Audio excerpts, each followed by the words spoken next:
Hello, good night. Welcome to another edition of For the Hour. I am Edison Thomas, and we are live in Tobago Update Studio on this wonderful Monday night. And we're here to discuss what is Tobago's business. All right, so you see me, I come with my suit jacket on tonight. So we know it's serious business and we come to discuss serious topics. All right, and I always say, as I always say on the program, that Tobago is very small or too small to constantly have all this drama going on.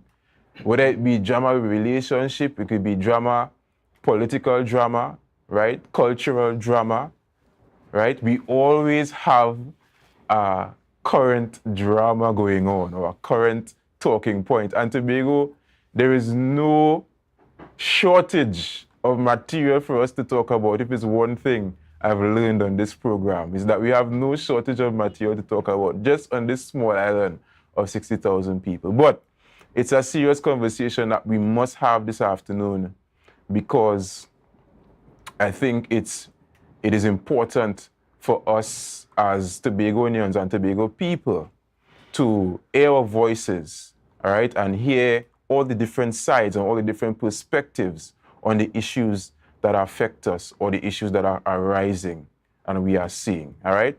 So tonight, we are going to talk about our main issue, our main topic is propaganda or politics, all right? So recently, we would have had come out into this space a recording, all right? And allegedly, in that recording, we allegedly have two senior members of our House of Assembly, all right? And I won't spoil the audio for you. Most of the Tobagonians would have heard it already. But allegedly two senior members were in a recording speaking about controlling the narrative and aspects of propaganda, all right? It is not confirmed. Again, everything that we speak about tonight, it's allegedly, all right?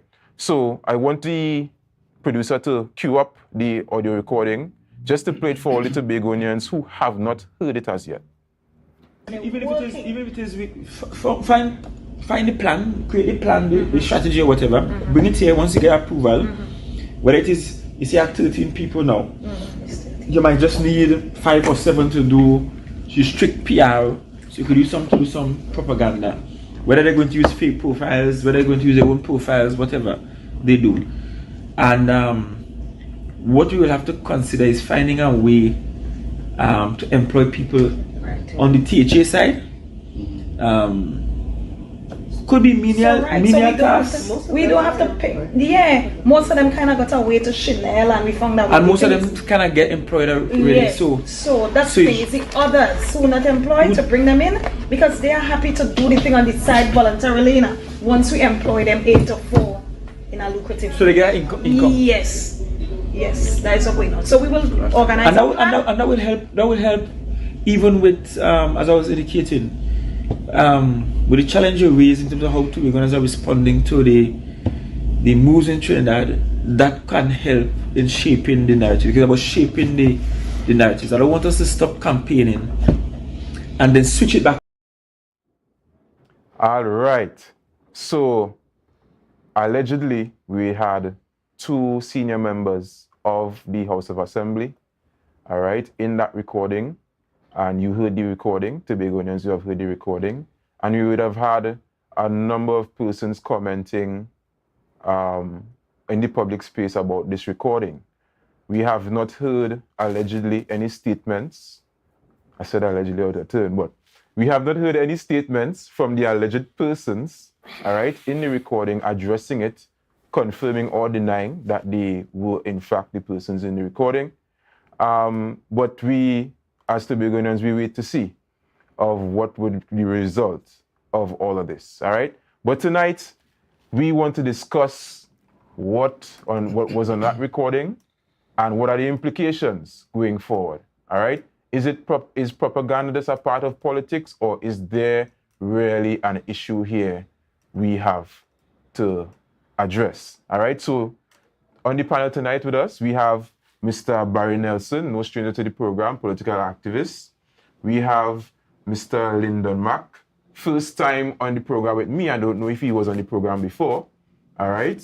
And we have Mr. Ricardo Philip, who is the political leader of the Class Action Reform Movement. Again, no stranger to the program. Gentlemen. Good afternoon. Good afternoon. How are you doing? Good. All right. You enjoy your weekend? Good, man. All right. So we're back to serious business. You know, Monday we always come on the show to discuss serious business. And so, generally, firstly, I want to know what we always ask this. When you heard the recording, what was your initial thoughts? All right, Mr. Nelson, we're going to start with you.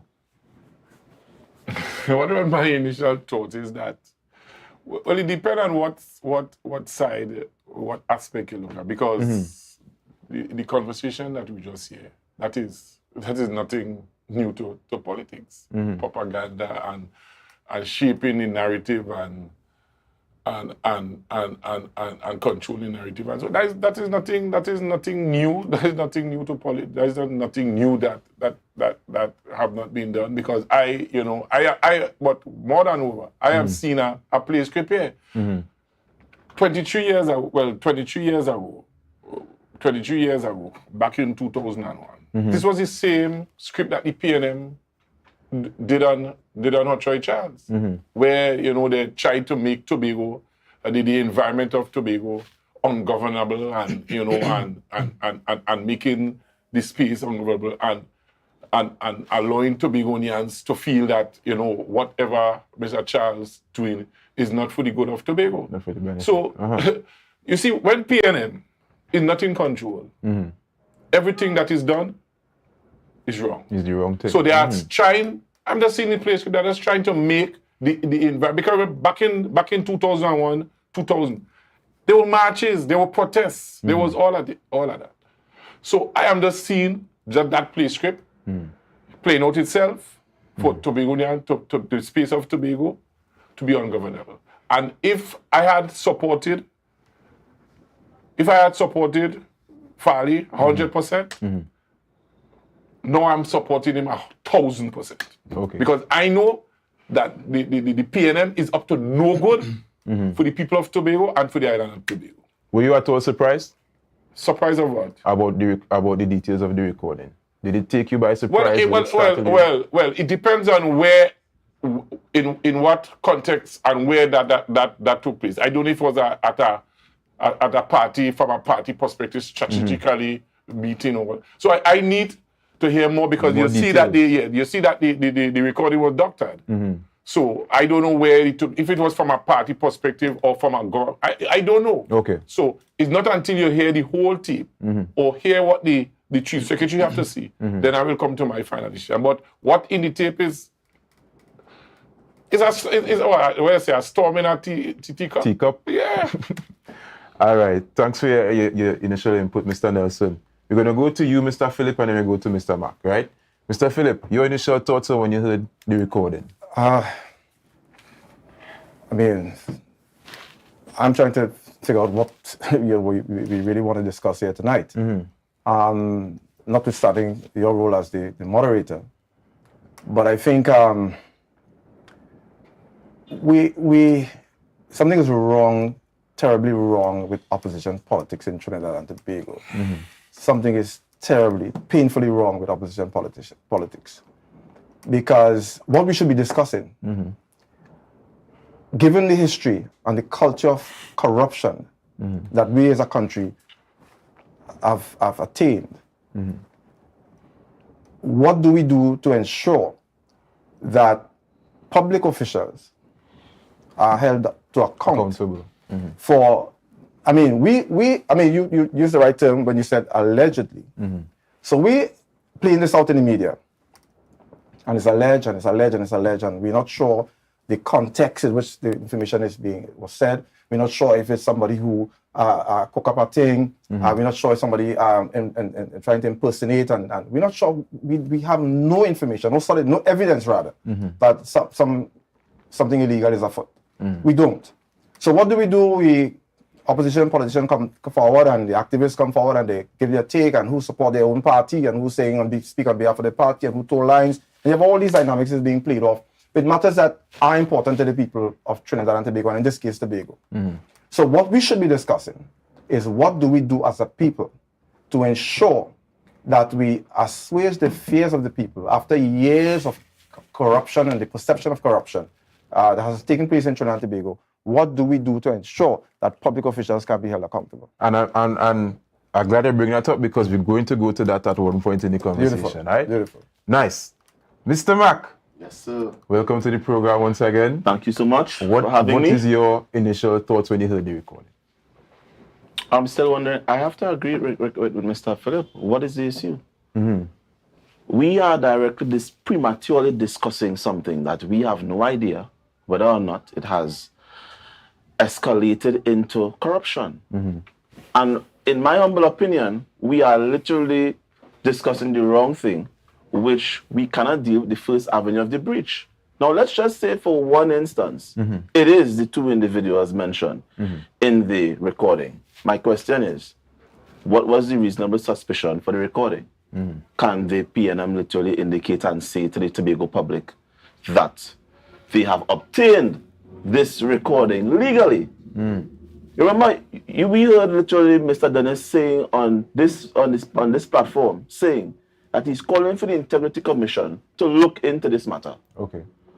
But then for you to directly call the Integrity Commission to look into this matter, you must be able to tell the Integrity Commission, and the Integrity Commission must play by the same rules that the court plays upon. Yeah. So we are dealing with the first avenue of the breach, and I'm saying as a human rights activist, the first avenue of the breach we need to fix. Was the recording done legally? Was it obtained by legal means? And if not so, why are we here trying to put into the Tobago space this narrative that corruption was some measure of wrongdoing? It was released, Yes. right? And it is in the public space. So Right. I don't think we could ignore the fact that it is now in the public space. Right, Persons have heard it, right. regardless of who released it and how it was obtained, right? There are some serious questions to be answered. But there's also the propaganda attached to it.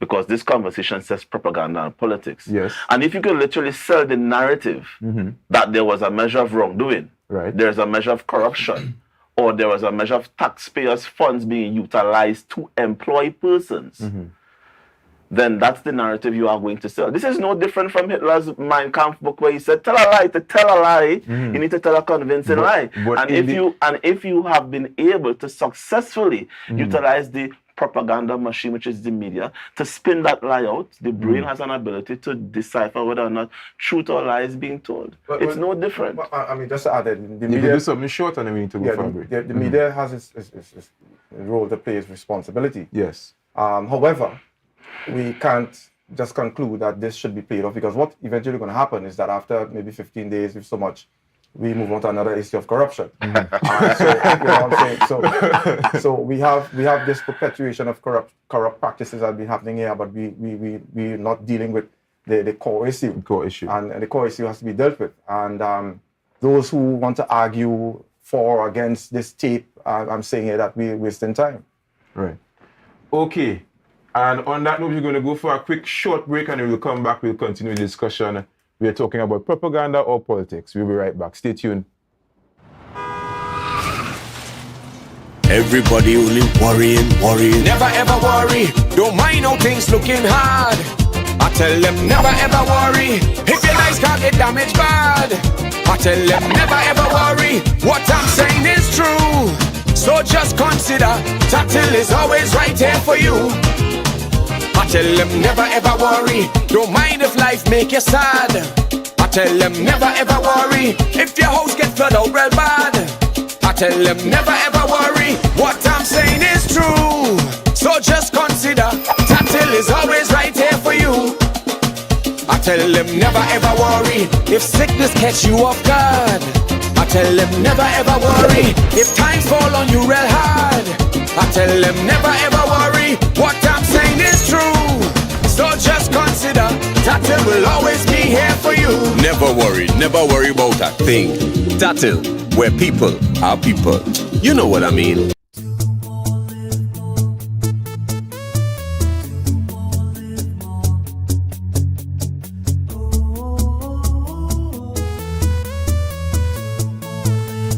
This is how it's gonna go. They better look up and look, 'cause this is your show, and everybody's gonna know. Say it to them once again. They better look up and look. This is your show, and everybody's gonna know. That's how it's gonna go. They better look up below, 'cause this is your show. October will never be better with Tobago Carnival fever. Okay, passage and come on over.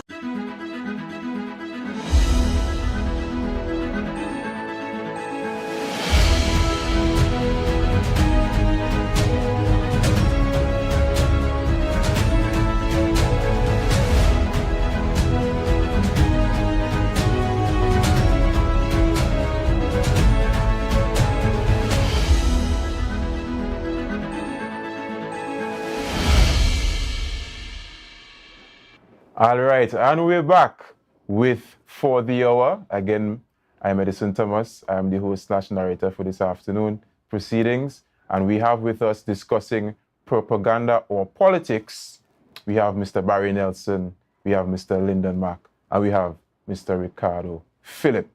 All right, so guys, we left off talking about the recording that has came into public light over the past week or so, where allegedly 2 very senior members of the House of Assembly were discussing matters of controlling the narrative and also using employment favors, allegedly, from the THE to shape the narrative or spread propaganda, as one might say. All right? And so what I want to put to the panel is that we know currently that politics, it is often has been said, politics has a morality of its own. All right? Some persons might not like that phrase. I think there is some truth to it. All right? And so what the public sees as moral and upright and upstanding, when the news comes to light about certain things or certain acts inside politics, the public is generally not accepting of these acts as being moral and upright. All right? I said all of that to say, this recording came to light, and allegedly we have the 2 senior public members. Does this now erode the public trust in the institution, or not necessarily the institution, but the administration and the ability to do the THA's work? Do you think? Let me just interject here. Respond rather, sorry. Mm-hmm. This idea that politics have a morality of its own is just ludicrous, because I said that. Remember when I said some persons might not like I said, because I know you the like fact of that the matter, phrase. if that was the case, then politicians should come on the platform and tell people what's going on. Well, as soon as they get into power, this is what's going to happen. We're going to be thieving, we're going to be doing things, we're going to be doing backdoor deals, and that is moral. Yeah, it's all moral because we say it's moral. Exactly. Okay. So I'm saying here that you mount political platform and you preach and you speak about social ills and you talk about the poor and the downtrodden and those are disadvantaged, and so you talk about all these things because you want to represent those morals that's on the ground. You want to represent the morals that people subscribe to. Mm-hmm. You're not there talking about all the wrong things that's going to happen. You hide, you close doors, you sneak, you do, So I'm saying here that the morals that politicians ought to be held to is the same morals that the people are expected. Mm-hmm. And so if you breach that, which is a sacred trust in my view, when you breach that, you have violated his sacred trust and that you ought to be held accountable. See, this discussion has to go down a particular path, because if it doesn't, then these things die, and then there's a perpetuation and a recurrence of them all the time. And we keep having this discussion on corruption and so on. The fact of the matter is that we have to put things in place, laws in place to hold public officials accountable. The issue of the Integrity Commission came up just a minute ago by the brother here. But we have to understand that this is the institution that has been set up by the government to hold public officials accountable. Yes. But the fact of the matter is, and I can attest to this personally, my personal experience of dealing with the Integrity Commission is that the Integrity Commission is toothless. It has no back, it has no bite. There's nothing about the Integrity Commission that anybody respects at all. And so we have a culture, a subculture, a deep-rooted culture. One of my friends told me that he went to the bank to do some transaction, and a young man told him, corruption is part of doing business now in Trinidad and Tobago. A cultural anthropologist will also agree that when they come here, the investors come in here, they have to study the culture. They will say, listen, you have to work with your bribe money. That is how bad we've gotten. And so if we don't reverse that, and this is the responsibility and the job for opposition politicians, to sit down and discuss, what do we need to be? My aspiration to get into public office has nothing to do with the current system. I would hope to God that I don't end up in public. No, what I want to do is to change it from the outside, so that when I get in there, my job becomes easier. I wanted to get into a place where it's easy, and I am held to account to hold public office. All right, let Barry come in. Barry. Okay, the kind of politics that we practice, we kind of politics, because remember, it have party politics. So Yes. you in government, and you have other parties or party that willing to get in to unseat you. So obviously, they will be selling propaganda. They will try to control the narrative in order for you not to govern. But while you governing, you have to govern properly. You have to account at the same time. But at the same time, you having opposition, people trying to change or to prevent you from governing and taking to the people. So you are opposed. So it's obviously you have to fight back. At the same time that you are governing well and you are accounting well, you will be able. You have to, in order to let the people understand and see that, okay, you are providing that. You have to kind of control the narrative in order for you to govern and account well. So that is just a normal form of politics. I do have a problem because, again, today we have a different landscape from, let me say, 20 years ago. We didn't have social media, advance of the internet or whatever. So we're fighting... Hard to control what person there. Hard to control. We're fighting a political battle mostly online. Public perception is formed a lot online now. I don't have an issue with someone having... You literally have to do it. You have to shape the public's perception of you and shape the narratives. But it's the means by which you do that. I think that's important. Yeah. So now, can you now say the means by which, or the intent by which the alleged individuals looking to get to shape the narrative by which you should be doing as a proper politician? Anybody should be doing it, right? But is the means by which the ends justify the means? Right? That's the real question. That's the real meat of the questions that I want to get into. Mr. Mac looking like you want to jump in. Before you jump, can I before you jump in? Two things are going to happen.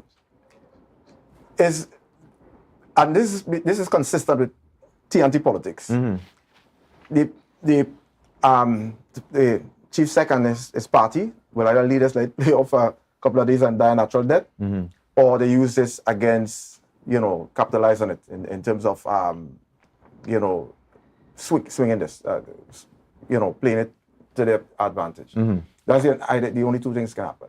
But what we really need, is some body to determine whether a law has been broken, as the brother alluded to, whether a law has been broken. And I wanted to ask that question. And if a law has been broken, what are the consequences in place to hold people to account? Account for that. That is the what I'm interested in. Okay. Mr. Mac. Trinidad and Tobago, we have never dealt with white-collar crime. We have never dealt with it. As Mr. Phillips said, as he rightfully said, the Integrity Commission is toothless. And when you have situations where procurement has not been to a proper structure, side deals could be cut, the politician wife could get state contracts, and these persons are not held to account. Tell us what exactly is the issue here. We are prematurely hearing something that not anyone on this table can say that they could have been able to authenticate. There is no politician in the space of Trinidad and Tobago can be able to authenticate this video, because we have not accelerated or transformed this island to accept technology as part of our evidence gathering. Exactly. So until we are to that point, I heard literally Mr. Dennis said on this program, he said he's sure that this is two persons. I want to say here tonight, Mr. Dennis have to prove to the public, and in the court of law is not coming on public here and say it, is you must prove by the court of law in Trinidad and Tobago that says whether by your data analysis you can confirm, and I brought this point to say this. Could your producer run the first audio? How do we run it? Because we had to take a break. So as soon as we come back, we're going to run that clip for you. We're taking a break now? Yes, we're going to take a break now. All right. So guys, we'll be right back. As we come back, we're going to continue with the riveting discussion we have on the program tonight. Tapicom. Welcome to the future.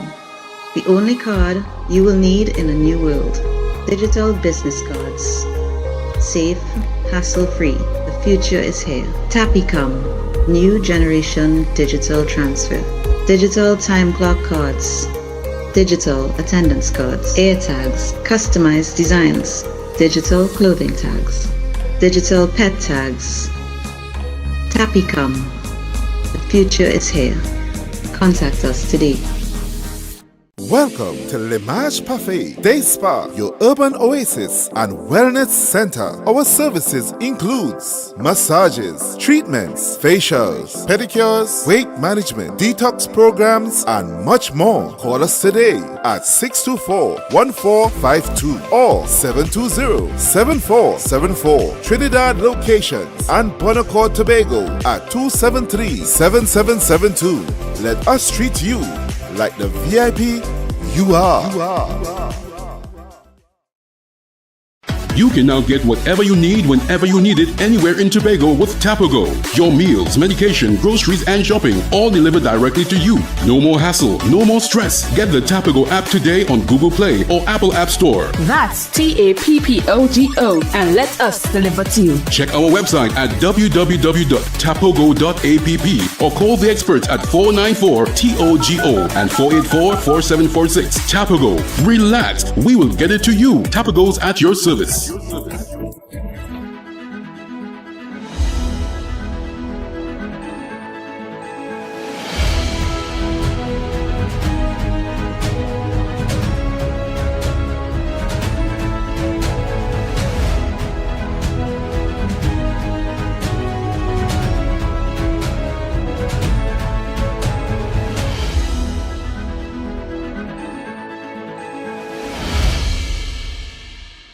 All right, and we're back. And we continue our discussion tonight. We're speaking about propaganda or politics. With our panel tonight, we have Mr. Barry Nelson, we have Mr. Lyndon Mack, and we have Mr. Ricardo Philip. Before we left, we were just queuing up a recording that Mr. Mack wanted to play just to support his opinion. Could go ahead, producer. It got me thinking about my full-time employees and their ability to survive on $8 an hour in New York City. And foremost in all of our minds has been the loss and the grief felt by the people of Orlando. Most of us don't get our health care through the marketplace. We get it through our job or through Medicare or Medicare. And what you should know is that thanks to the Affordable Care Act, your coverage is better today than it was before. Women can get free checkups, and you can't get charged more just for being a woman. To give his employees come together to pass a common, there's a bill that would boost America's very, very hard times. Some progress, at least within the small confines of the legal community. I think it's real important. Here we go. President Barack Obama, when you giving a speech, make sure you use a lot of pauses. America's businesses have created 14.5 million new jobs over 75 straight months. We're developing technology. Every technology can be used in some negative way, and so we all should work towards making sure that it's not. All right. So Mr. Mac, he requested for that to be played. So let me let Mr. Mac explain why he had that clip played. That clip that you're seeing circulated into the United States. Many people got distracted thinking that was Barack Obama. The researchers spent more than 14 hours to make sure that they got his paraphrasing right, his facial expression right. And we have to face it, we are in data and technology. Your AI can be programmed. So for one politician to come here and say literally, he's sure. My question is, how are you sure? Is it by you saying it? Mr. Mac, I will not. This was discussed here. I can. He said it right here on this program. Yes, but yes? I cannot, in good sense, attribute this to something of artificial intelligence. And I will tell you why. Let me tell you why, Mr. Mac.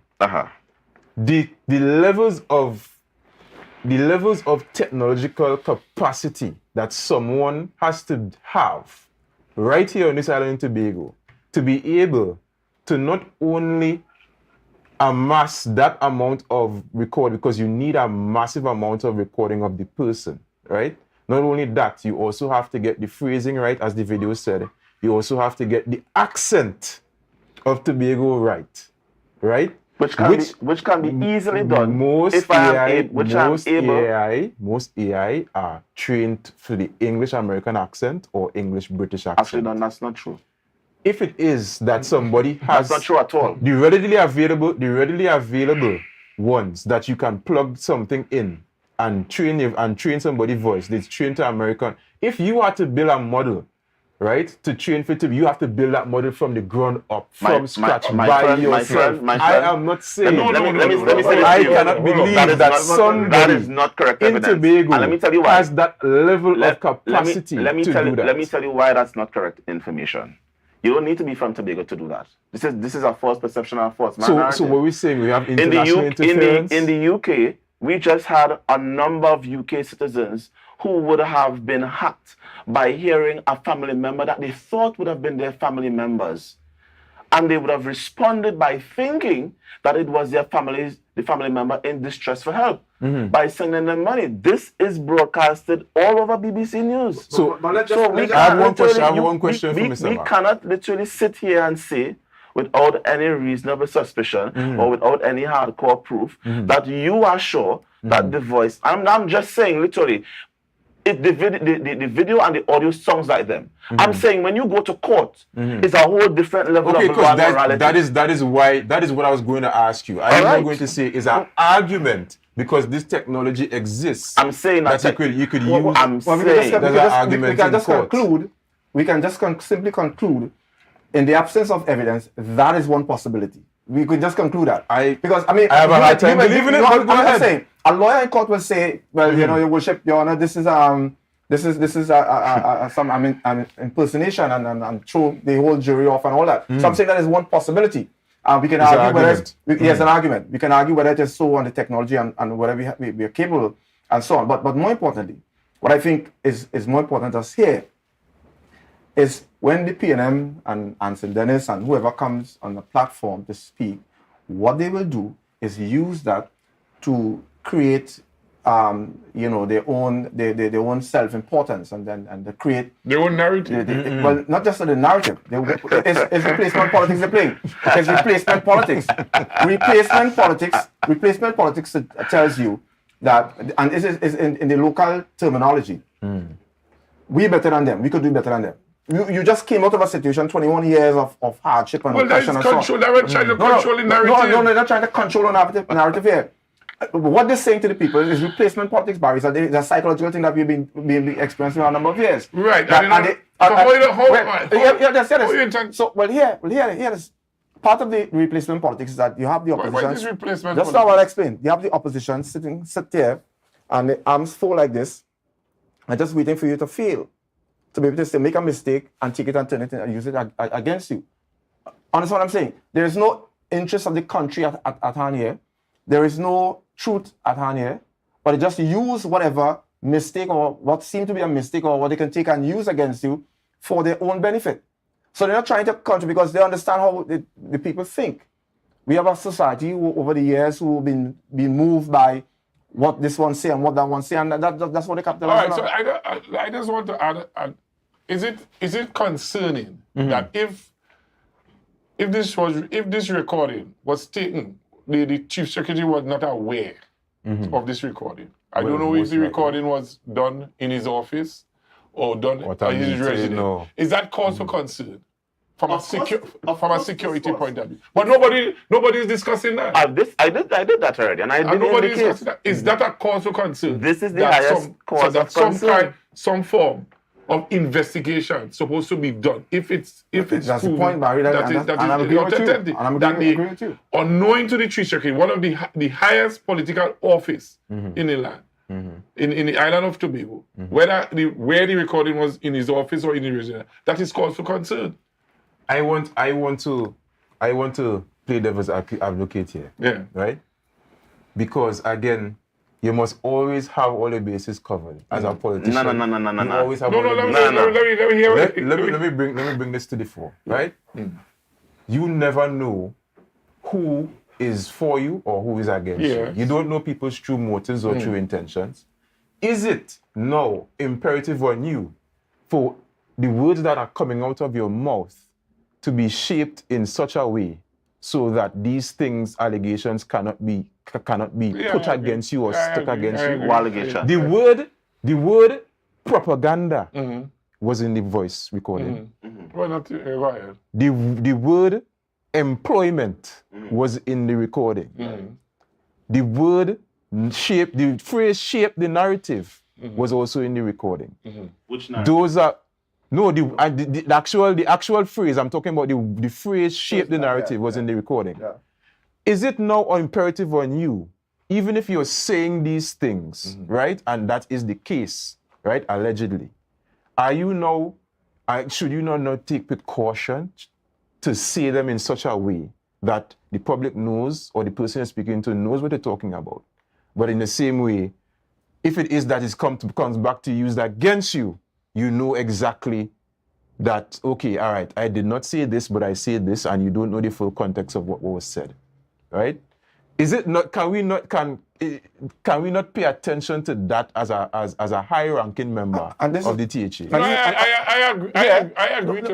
But more importantly, I think fundamentally, what should happen, and somebody mentioned investigation, and this is why it's absolutely necessary to have an investigation, because if you have an investigation with the proper tools and the proper authority to investigate, whether there's some breach, whether it's misbehavior in public office or what have you, then you could solve all those chain reactions there. You can get to the bottom of who done it, whether they're authorized to do it, whether or not there was a security breach as far as the chief secretary is concerned, whether he had this meeting in a public meeting in a private place or what have you. And you can address all these issues as you go along. In the absence of structure and form, we'll be playing with just back and forth, and confusion. And I think one of the reasons why we don't have that investigation as yet, because again, nothing is confirmed, as Mr. Mack has said. Nobody has called and addressed the recording. Nobody. The chief secretary, the chief secretary, planned to agree to say something on it, on the tape.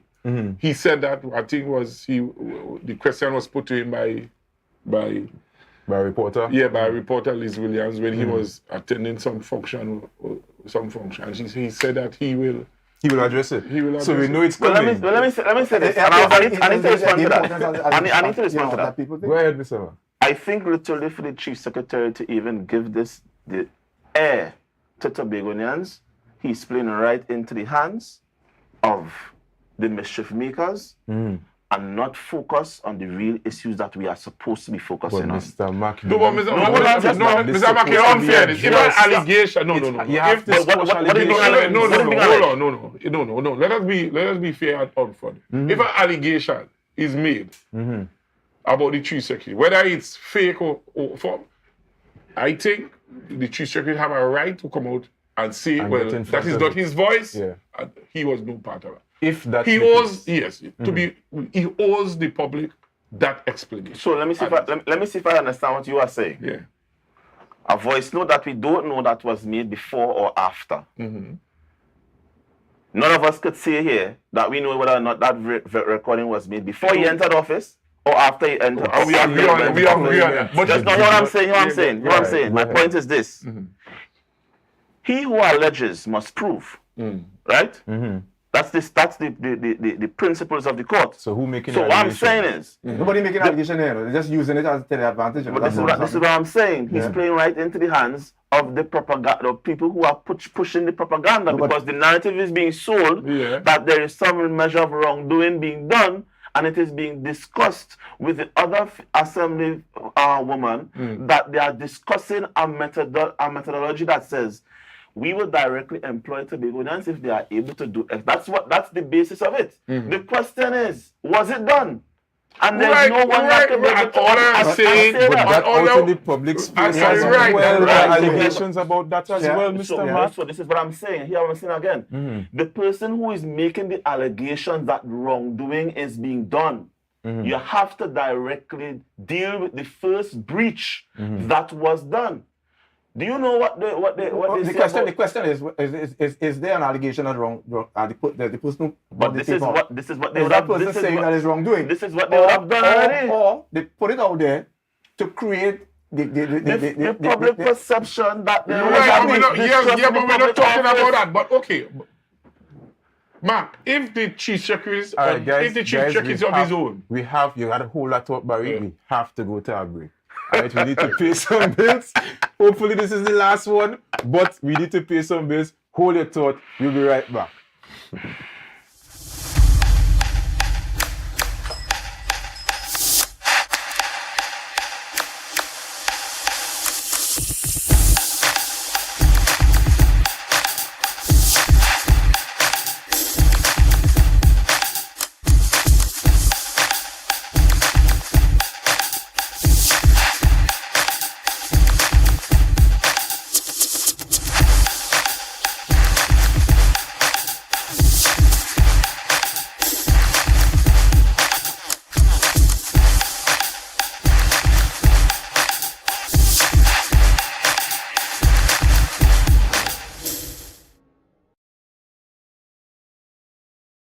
If you see or know about a crime, report a crime safely and anonymously. Call 800-TIPS.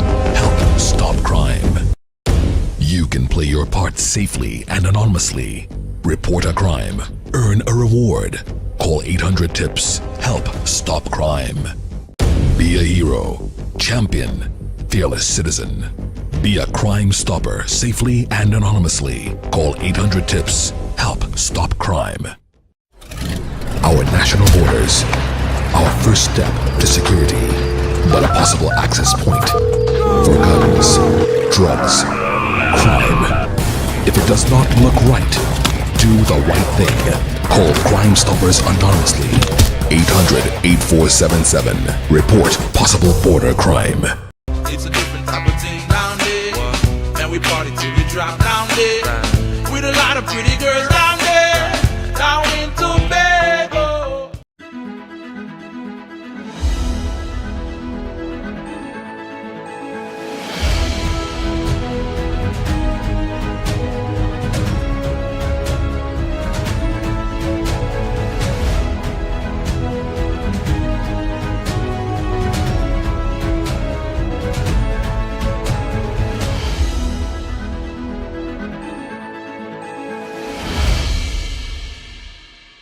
All right. I hope Barry remember the point that he was going. Barry, like he can't forget the point. But we're gonna move on regardless. The allegation, and just to wrap up the conversation, the allegation and part of what's forming the allegation. And I think I don't want to let us fly past this, right?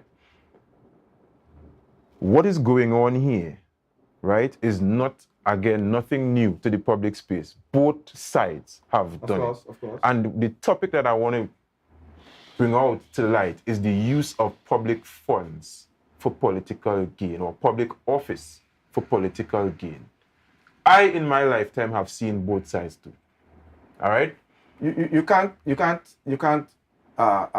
pick out what you want to discuss in the context of the size of the problem that we face in Trinidad and Tobago. We have to talk about how we're going to reform our constitution to deal with all these things. This discussion creates the perfect opportunity for us to have the entire country, civil society, more importantly, because this can be led by no political party. No political party should be allowed to talk about constitutional reform. This is a perfect opportunity for the people of Trinidad and Tobago to engage in a discussion of how do we ensure, among other things, including other things, ensure that our country, our public officials, because that's the major problem that we face, that our public officials are too corrupt. And when you talk about dealing with crime, and you treat with crime only from the ground level, and you're not treating with the higher level, then what you are saying to the society is that we're actually splitting it into there's a law for those who are in power, and there's a law for those who are on the ground. And so we're setting ourselves, setting up our own self. And I would tie that back up to what I was going to say, right? Yes, we need to deal with it, with those situations, because again, I have seen both sides engaged in those kind of practices. Because that doesn't make it right. That doesn't make it right. What I will ask is that how is that different from a political party using PTSD buses to carry around their supporters? It's all wrong. When it's regardless election of time. who is the youth, who is doing it. The point I'm making. So that's why I wanted to ask, is this as what we are accepting as commonplace from our politicians? No, absolutely not. We should not. And I'm saying that the ignorance of what a democracy is and how a democracy should function is what's causing all this to happen.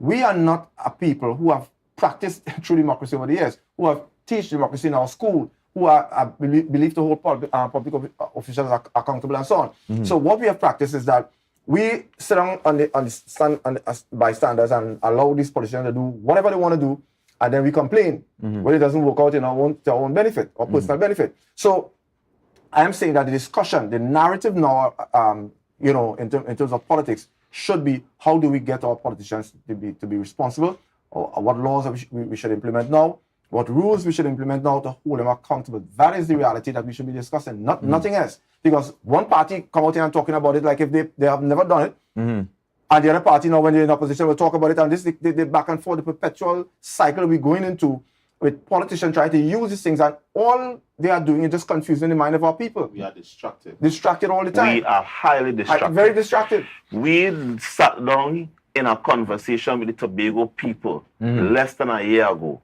Tobago Autonomy Bill was the discussion moving forward. Yeah. And I am saying, literally, this petty politics that we want to bring, where there's no evidence, where there is no credibility to anything. If Tobagonians are saying that we want to move away from Trinidad, we need to build stronger backs if we are ready to move forward. This is petty. It's very petty. And I'm saying, literally, the Chief Secretary does not have to respond to this until, here's what I'm saying, here's what I'm saying to you. The Chief Secretary does not have to respond to this. You give this 9 days and there's going to be another distraction. And when they bring the machinery to say, here is what happening. Back at election time, he never responded to this, he responded to this. The conversation should be revised in the 3 years to know what was really done by the administration, because that's what's going to be on the issue. Whether or not the administration in 3 to 5 years honor the terms of their mandate and whether or not that mandate was successful. If we have to sit down every time there is a nook and cranny, we will never reach anywhere. What I would tell you, Mr. Our tradition is that we don't have a history of discussing serious issues in Trinidad and Tobago. Thank you, and I highly agree with it. We don't have that history. So when we talk about I don't know. Barry, no, we don't have it. The people of Trinidad and Tobago do not have a history of discussing important issues. No.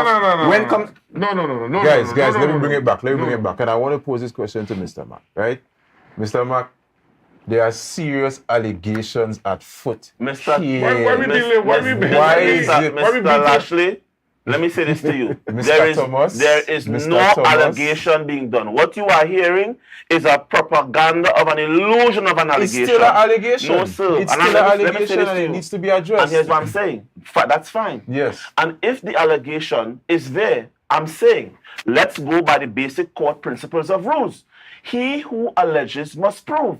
And until the narrative is proven, then the chief secretary should respond. Unless they can bring that reasonable suspicion and evidence that says, all right, we have evidence that shows that they utilize funds, public funds, in order to hire before the avenue of blogging and creating fake profiles, then let's deal with it then and there. All right, so what now happens then if Mr. Kelvon Morris goes within the realms of the THA, when you will have full protection, right? Parliamentary privileges, yes. Right? And brings that allegation against him. Does he not have to answer it there? He has to prove before the allegation. What he has to answer, he has to bring something against the allegation. Why also does it. I thought we move on from that, and you asked a question with the state, using state. No, he asked about whether or not the chief secretary should respond to the allegation. His question was Mr. Philip kind of bought into where I was going with the using state funds to gain political mileage, right? So I diverted away from that to see, because when Mr. Mack came in, he's like he doesn't need to address it. So I'm saying, what if he's put on a position where he has to address it? Listen. No. I want to deal with if it's right to use state funds for political. Well, I will let you discuss that, but I want to hit Mr. Mack with this. But go ahead, Mr. Barry. Yes, you use state funds to create opportunities and the environment so that everybody in that context. But to say for one political party, let us say the PNM in power, and to use state funds for political use for their party and their supporters, I don't agree with that. But they can use state funds in order to create an environment and opportunities for everybody. Because after election is finished, it's governance for everybody. Right. And state funds is for everybody, and everybody must have an equal chance and opportunity. Mr. Morris, this should not be left to moral suasion whether or not you believe and I believe. This should be law. You cannot. It's unlawful to use state fund for political purpose. What is political? What is well, I mean, taking a bus and you have a party convention and you use a government bus for that. I'm saying. Yeah, but they still do it. No, but I'm saying, Barry, having laws. Let me tell you something. You could have the greatest constitution in the world, the greatest set of laws in the world. But how your system is structured is going to determine whether or not how your government is structured will determine whether or not you're running a successful country. The laws are structured that way. It's not politicians carry that. It's public officers. It's not the Minister for Works cannot let's say the Minister for Work where the PCT is on now utilities cannot say, unless the permanent secretary decide to use the bus or the manager. We don't know what transpires with these things on a daily basis. We really don't know. You might talk about. So if the PS or the manager do that is misbehavior in public office. Again, and I agree with you. And they're supposed to be dealt with accordingly. Exactly, and I'm saying that at one point, and I'm saying here that while we have the laws, is the enforcement is the problem. But the rules and regulations. Listen, understand what I'm saying? The enforcement is the problem. The rules and the regulation is there. He's but right. the enforcement. We agree. Yeah. Our position is what happened, yes, but we agree. Yeah. The enforcement of it is what we have. As I'm saying here, whether it's the PNM, the UNC, the PDP, the new Tobago Party, who have you, or what have you, the laws have to be enforced. Yes. And the problem with Trinidad and Tobago, the problem with Trinidad and Tobago, the public officers. The problem with Trinidad and Tobago is that we have the public servants. Barry, we have no standard. No, and that's what I'm saying. So who is to enforce it? Listen, in Trinidad and Tobago, I'll say this again. White collar crime the crime And he's with correct. jacket and ties He's correct, very has correct. never been dealt with. Never. On a white And let me scale. say this I to want you. to see on a white Let me- scale. let me- No, we are not arguing that. We are not arguing that. That we never. Yeah, we are arguing who to make sure that those the rules and regulations. So this is what I'm saying. Whatever And agency this is set what up to Ricardo do is saying. it. Whatever Literally, we are agency saying set up that to do we it. have not set up the structure to The deal structure with is it. there. Barry, come Don't on. tell me the structure is not part there. of the structure, Barry, Guys, is the Barry, enforcement. Guys, well, let me bring it back. Let me Barry, bring it just not back. wait. Part of the structure is the enforcement. You can have all that rules and laws and so on, and you don't have the enforcers. What happens? People just kick it aside. And this is what happened in Trinidad and Tobago. All the rules are just being kicked aside because there's no enforcement. Let me ask Barry a question. Barry, who directly comes to arrest the chief secretary tomorrow for wrongdoing? The police. Who arrests the chief secretary tomorrow for wrongdoing? Police. The police? Yeah. Once it's established. Once it's established that they did a crime, the police will do it. A crime not to be committed. Who I wanna investigates ask- the crime? I Who investigates the crime? Well, it Integrity Commission could depends do on it. The Integrity Commission the could do it. police, the force, The force could do it. whatever. It have different state. It have its different Mr. Mack, agencies. Let me ask Mr. Mack, I you- realize that Mr. Mack is trying to dodge has my the- question, no, and no, I'm not another question. going to let him leave. The Alright, reason why I shoot said the that question, is this. The reason why I said that is this. Here's my Yes. point. Mm-hmm. The public purse is what we are looking at. Yes. We had $8 million Mm-hmm. and another $10 million that left Tobago, went into a foreign bank account in London. 3-5 years later, no one is brought to accountability. Yes. This is taxpayers' money we are talking about. Mm-hmm. We are still awaiting the audit. And we have many instances And my of that. question, We have many instances of if that. you are saying the mechanism is there, the mechanism is not working. It's not working. So nobody's saying it's Come not on, there. man. You know, we're saying it's not working. All right, well then you'll agree. No, You'll it's not agree. working. It's not working. So it's Mr. the same Mack, as saying it's not there. Before It's the we same as saying it's wrap not up the show, guys, before we wrap up the show, Mr. Mack, Yes, sir. what happens when the goodly Mr. Watson Duke or the goodly Mr. Kevon Morris brings these allegations against the person in question or the persons in question? What do you think they should do at that point in time? If you're saying they don't need to address it. What I'm saying is, let the chips fall where it's me. We have a justice system. If there is evidence of corruption and wrongdoing, let us deal with it. But this thing where we have this false perception that wrongdoing was done, you can't arrest someone for the idea. No one knows if that was the end of the voice note. No one knows literally if at the end of the voice note, one female would have said to the male, well, you know what? Yeah, we agree to that. Probably Of this course may not we be the agree way. to that. Probably But this may not be the way to but go. we're not arguing that. You are But- saying that the chief secretary not supposed to I'm address saying he does that. not have to But, address it. you make up an important point there, but I want to just add to that. We have a justice system, but what we don't have is a system of justice. All right. And that's the fundamental problem with our What is country. We have a justice system, but we do not have a system of justice. And the system of justice is the perception that if you do wrong, that you'll be held to account. That's the system of Yeah, the justice. wheels may not be fast enough. Barry, don't make Barry, it. come Barry, on, man. Barry, All right, Barry, guys, before we go into the long discussion, Maybe Barry, we it's have not working. come. It's non-existent. It's not working. Ricardo, It's not working. Ricardo, It's not Yeah, but Ricardo, the system there. we have come. It's not working. Oh, that We is why have you come. cannot So we say. can't. Barry, Ricardo, we have come to the end of tonight's program. And I know, guys, you know what to discuss even for 2 hours. Give me maybe. another 15 minutes. We'll pay for the extra time. I wish it was that simple. I wish it was that simple. But guys, we have come to the end of tonight's program. I want to thank the gentlemen for coming tonight. I thoroughly enjoyed tonight's discussion. All right. And generally what we want to happen, again, everything we discuss on this program is for the benefit of Tobago and Tobagonians. We want to see Tobago move forward. And we really want to see us become the greatest little island on the planet. Yes. All right? Yes. All right. But until next week, I bid you guys adieu from Tobago Update Studios. I'm Edison Thomas. Have a great night and have a productive week.